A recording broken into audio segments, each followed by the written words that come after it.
Katakazoo is pulling more than 7,000 of its baby loungers because the pads are too thick, posing a suffocation risk. These were sold on Amazon. While no injuries have been reported, the CPSC says you should stop using it. If you have one, you can contact the company to get your money back.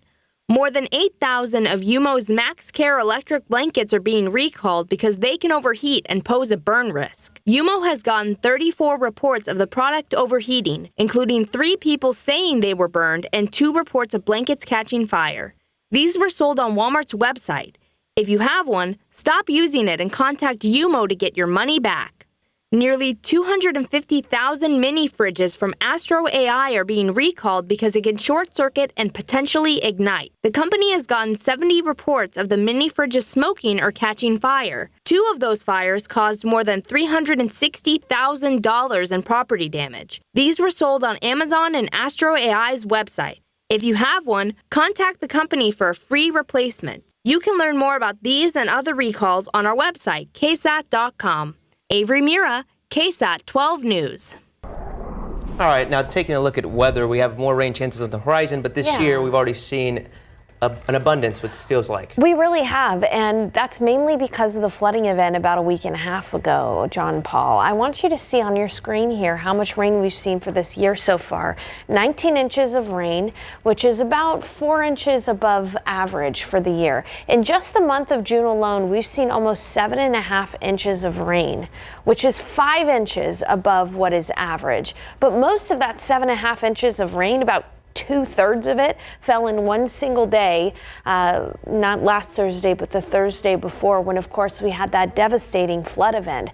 This is a somber reminder that flooding is honestly one of San Antonio's biggest threats and something that the city is very familiar with. I want to take you back to the turn of the 20th century. In 1913 and in 1921, take a look at this picture from the UTSA digital collections. This is St. Mary's, and look at those guys in the bowling hats there in the middle of the street.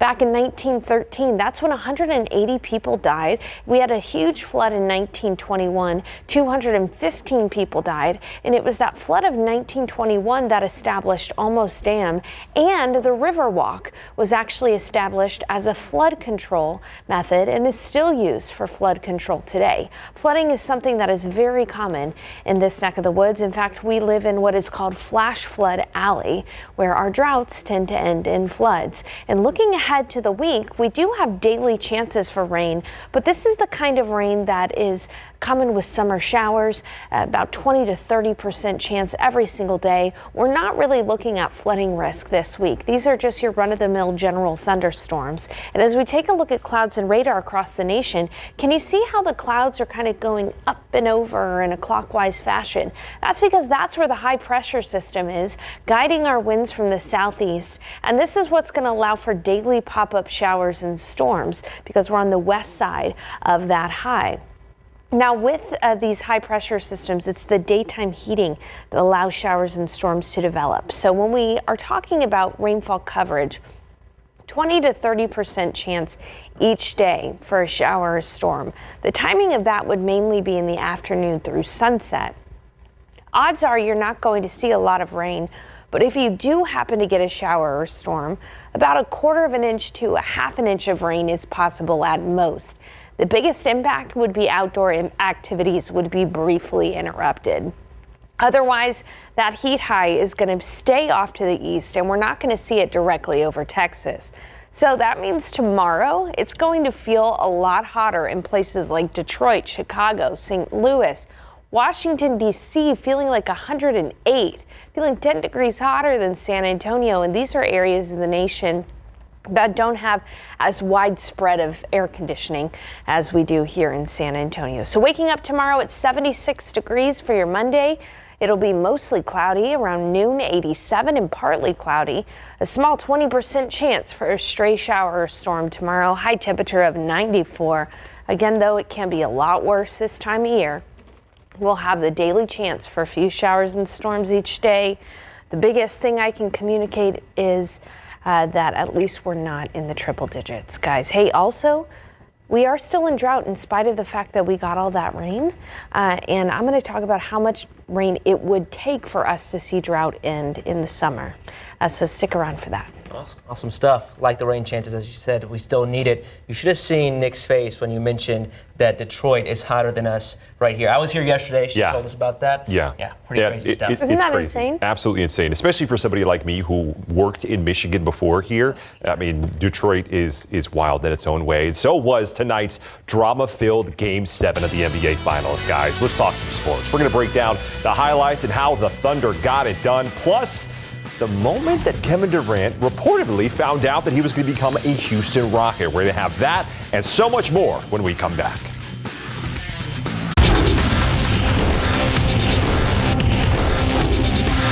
For the first time, the NBA champion resides in Oklahoma City. The storybook season is complete. For the first time in franchise history, the Oklahoma City Thunder are NBA champs. Next on Big Board Sports. Well, as we mentioned in the 5:30 show, your KSAT Sports Department has some connections to the Indiana Pacers from our college days. Our Mary Rominger went to Iowa State with Indiana Pacers guard Tyrese Halliburton. Here she is interviewing him at Media Day. And I went to the University of Arizona, where I was a strength and conditioning coach helping train TJ McConnell. Now, both guys needing a huge night in Game 7. Halliburton hitting 3 threes in the first 5 minutes of the game, letting the Oklahoma City crowd know how he feels. And a few minutes later, disaster struck. Halliburton suffered an Achilles tear and was out for the rest of the game. Shai Gilgeous-Alexander taking advantage of the opportunity. Step back jumper money. Game high 29 points from him. Third quarter, TJ McConnell going off. He had 12 points in the third quarter alone. But then in the fourth, Jalen Williams hitting a huge three as the Thunder held on to win it 103-91, claiming their first NBA championship in franchise history. I've said it many times. I'm going to say it one more time. This is an uncommon team, and now they're champions. Congratulations to you, Mark. Thank you so much. This isn't just a win for me. This is a win for my family. This is a win for my friends. This is a win for everybody that was in my corner growing up. This is a win for the fans, the best fans in the world. Love you guys. This is super special to be the first in the organization's history. It's been a long time coming, and to be a part of it is a blessing.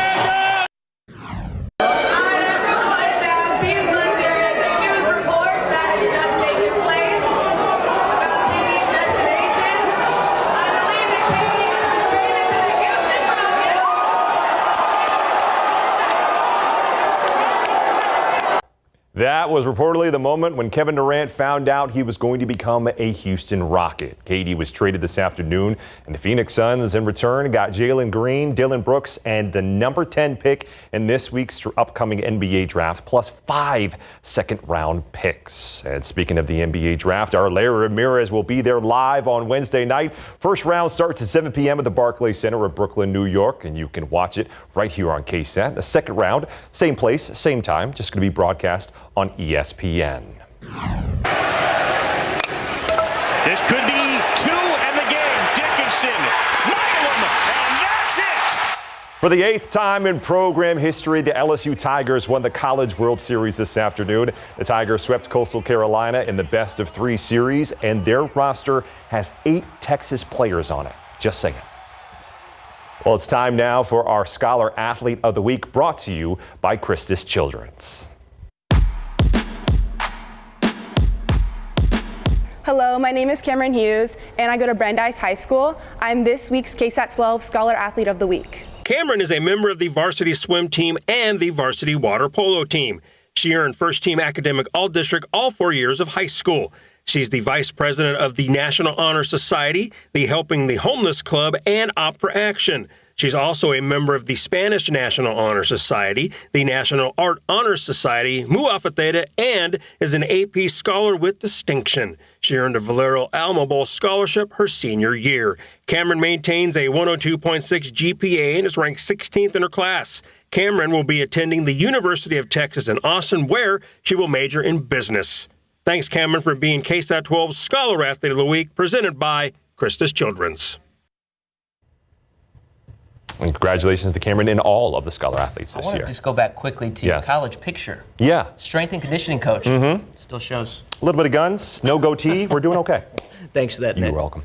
All right, happening now. KSAT is on the scene of a large police presence, including a SWAT team in the East Side neighborhood. This is on the 800 block of Potomac on the east side.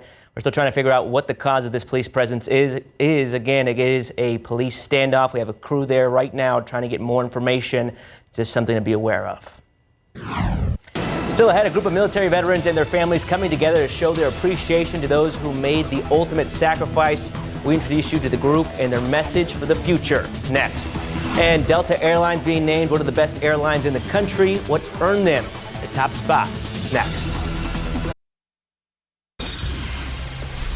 This weekend, military veterans and their families from across the globe came together for their yearly reunion and chose San Antonio as their gathering place. Our Devin Karp explains they're leaving behind a permanent sign of gratitude here in Military City, USA.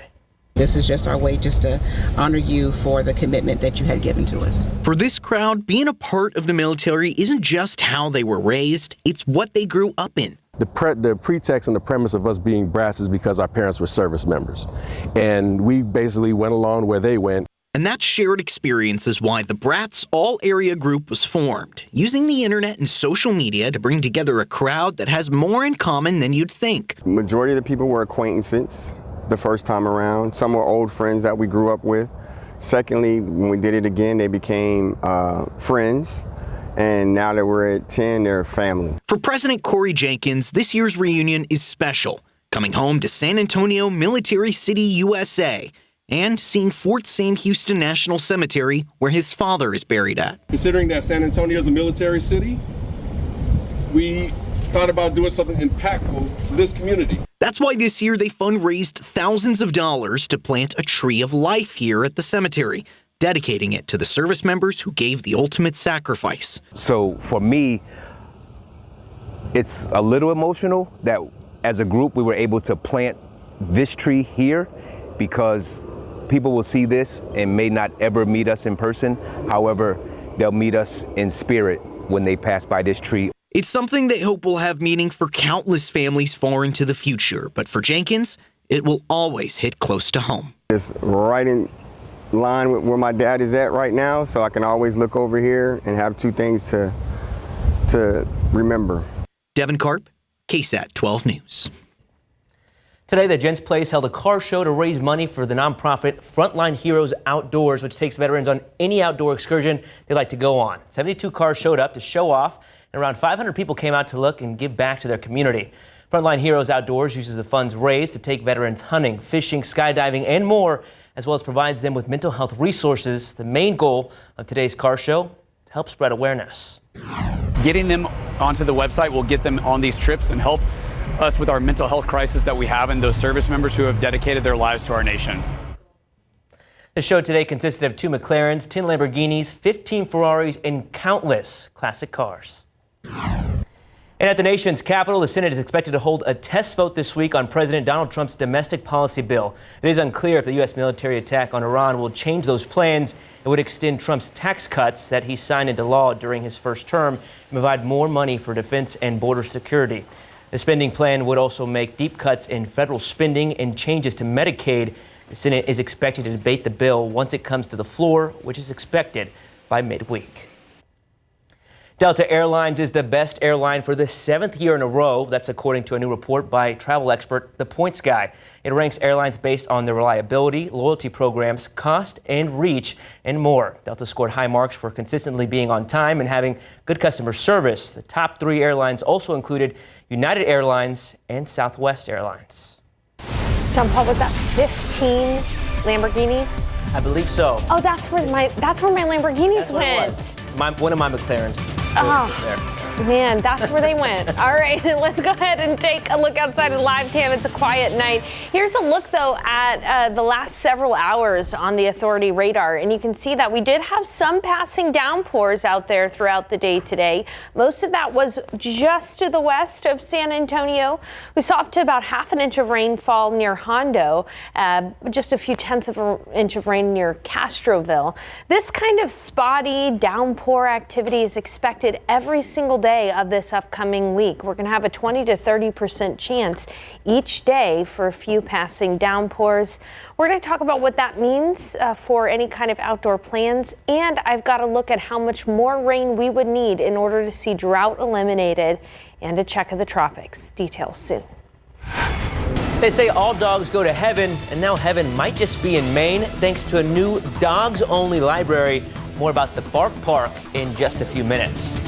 With school out, plenty of kids still rely on local campuses to keep food on the table. Myra Arthur shows us how the Alamo City schools are stepping up to keep kids fed this summer.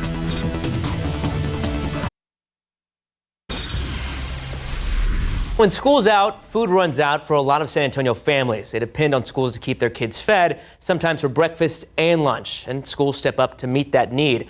Our Myra Arthur went to 2 local campuses in different parts of the city to show you how nourishing families is a year-round effort. Can I sit with you guys? Absolutely. Okay. What was for lunch today? We had chicken nuggets, mac and cheese, mashed potatoes, strawberries. A full belly for her kids means a full heart for Jessica Robles and a weight off her wallet. We also support my mother-in-law, and my husband just graduated school. Whether it's feeding 2 kids. Yeah, it's a financial help and it's a mental help, definitely. Mental help too. Or 3 kids. As far as food right now, you know, we make ends meet, but it's still like not enough. Or even 4 kids. Feeding my 4 boys. It gets pretty pricey at home. Northside ISD helps fill the gap. Anyone 18 and under can eat breakfast and lunch free at 31 schools this summer, like here at Merton Elementary. You can go to whatever site, regardless of age or school enrollment. You can also just be a community member. You don't even have to be a Northside student. The same goes for other school districts. Like in SAISD, where lunch is ready at Japhet Elementary. Walking tacos, corn, beans, charro beans, and oranges for fruit. What is a walking taco? A walking taco is the San Antonio Independent School District version of nachos. All right, Mr. Jude, here you go, sir. Some of them might not have meals at home, so it's extremely important that we open up our doors Monday through Friday for breakfast and lunch so that they are able to actually eat some meals that they might not have at home. Whether they're an SAISD student or not. But it's a need that a lot of schools meet, and you get to do that. What's that mean to you? It means a lot as a mother. Now as a grandmother, it really means a lot because no grandmother wants their babies to go hungry. Come on out. Right now on KSAT.com, you can find a link to a map that shows all the places where you can find a free summer meal for kids this summer.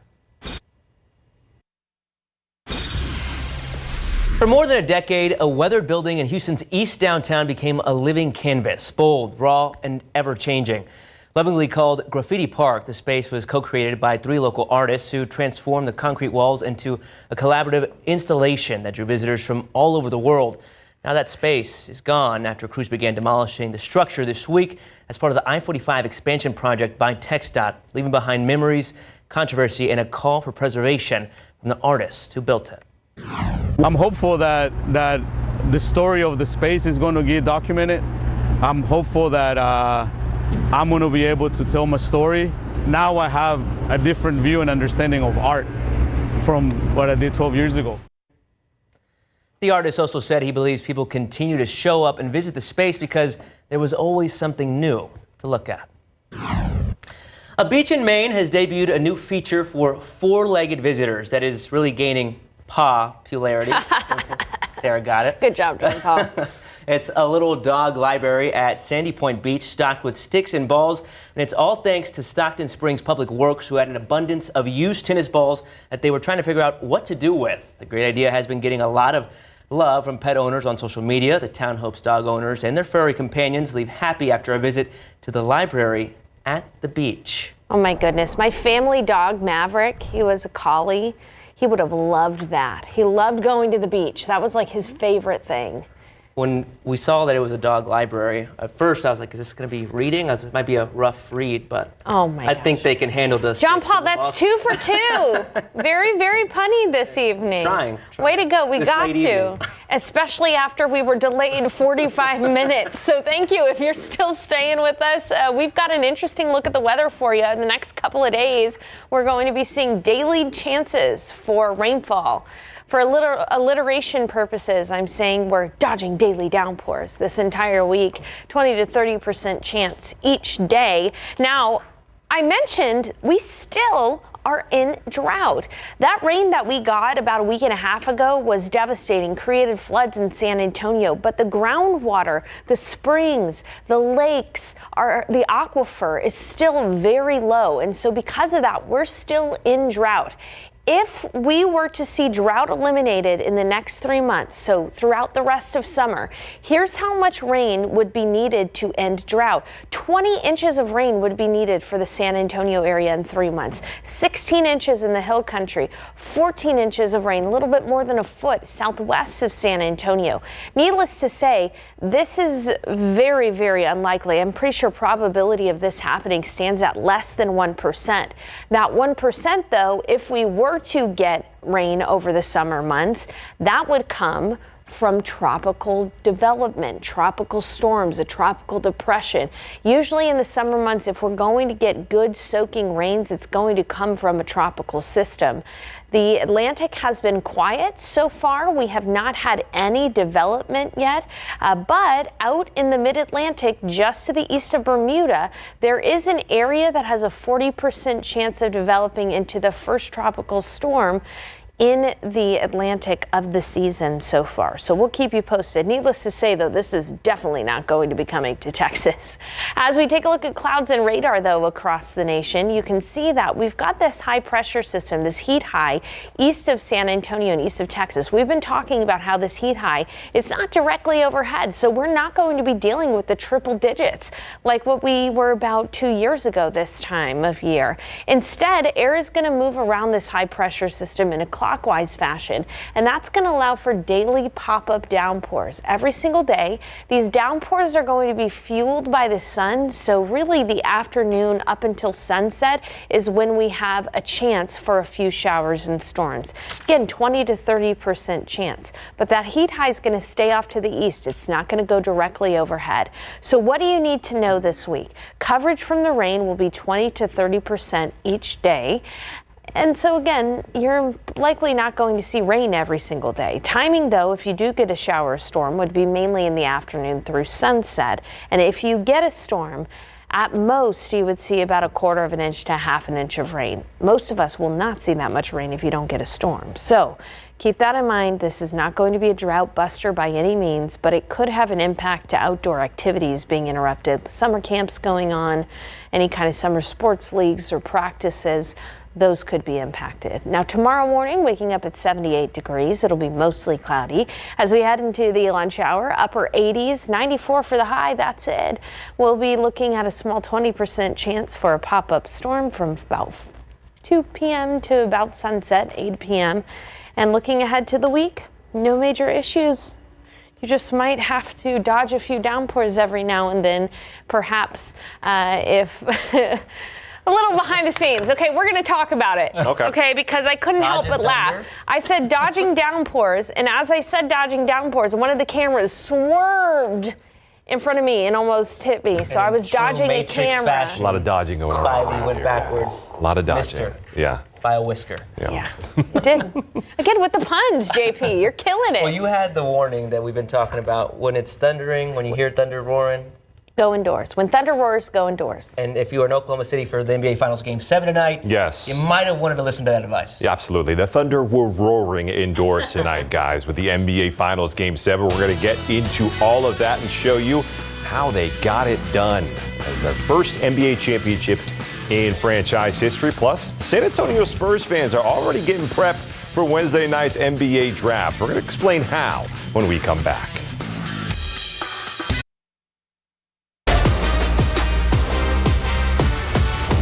Well, it doesn't get any better than this. One basketball game to decide an NBA championship. Game 7s always bring some level of drama. And unfortunately for Indiana Pacers fans, the drama came in the first quarter. Tyrese Halliburton was hitting 3 threes in the first 5 minutes of the game, letting the Oklahoma City crowd know how he feels. But then a few minutes later, disaster struck as Halliburton suffered an Achilles injury and was out for the rest of the game. Shai Gilgeous-Alexander taking advantage of the opportunity, step back jumper, bank it in. 2 of his game-high 29 points.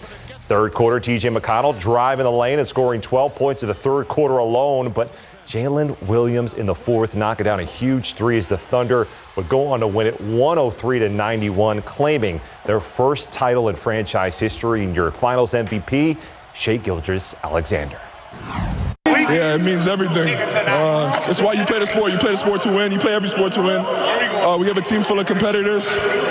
We did what it took this year to be champions, and we deserve this. We rose to the moment, and here we are. This is just as much my MVP as it is his. And we'll share this one for a very long time. Like you said, we're sketching the book forever. The Dub's a winner, for sure. He's a winner. My teammates definitely pushed me through a lot of adversity this whole entire playoff. So without them, I'm nothing. Well, speaking of NBA teams, earlier this evening, ESPN's Shams Charania broke the news that San Antonio Spurs are hiring Sean Sweeney to be the associate head coach under Mitch Johnson. Now, Sweeney was most recently an assistant coach for the Dallas Mavericks.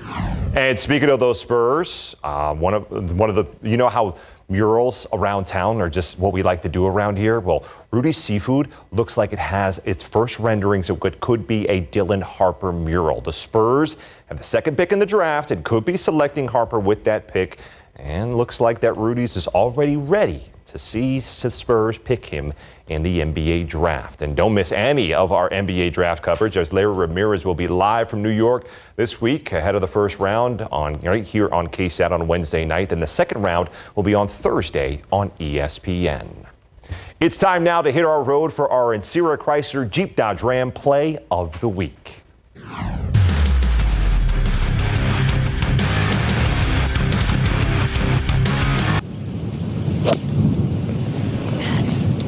It's hard to believe that it could get stronger and harder than it was the first couple of days, but it sure has. And on this fourth hole, different than yesterday, can use the contour. Look at this. And in. An ace. Brianna Doe, what do you know? How about an ace at a major? An incredible shot in the fourth hole of the KPMG Women's PGA Championship being played at Fields Ranch East in Frisco, Texas. And Doe sinks this one in to make everybody stand out of their seats. The LPGA Pro finished tied for 23rd at 7 over for the tournament. And Australian Minjee Lee won this year's championship, but she didn't have this shot. Like our friend Brianna Doe, who gets the best award of the weekend, because for this hole-in-one, you, Miss Doe, get our Ancira Chrysler Jeep Dodge Ram Play of the Week. JP, that's how you play golf, right? I do not play golf like that. If that was to happen for me, it'd be pure luck. I think she had a little bit of skill to that. Just a little bit. Miss Doe, what do you know? That's in. Faux show. You like that? I did like that. All right. Sarah left the building. We'll be right back.